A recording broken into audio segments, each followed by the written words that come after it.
بسم الله الرحمن الرحيم الحمد لله رب العالمين. maanta waxaan duubaynaa taleefoonada cusub qolo kasta ha noqoto Huawei, Samsung, iPhone. waxaa ku taala warqadaas. ha ogolaanin haddii warqadan ay ka fuqsan tahay ama ka go'an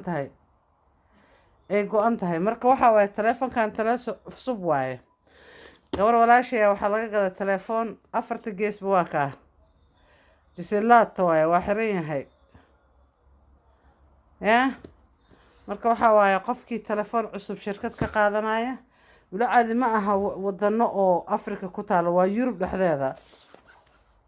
arkaysaa Yurub dhexdeeda laga siiyey midkaan oo kale telefoon oo cusub ahaana looga gaday, laakiin maba shaqaynayaba, codka waa ka damdamaya. marka hadda la socda, haddaad telefoon gadataan baakad buu ku jiraa, baakada tan ay kusii jirtaa, warqadaasaa ku taala, dhinac kastana waa ka xiran yahay, waa kaas waa xiran yahay. arkaysaan ilaahay anugu anfaco. asalaamu calaykum.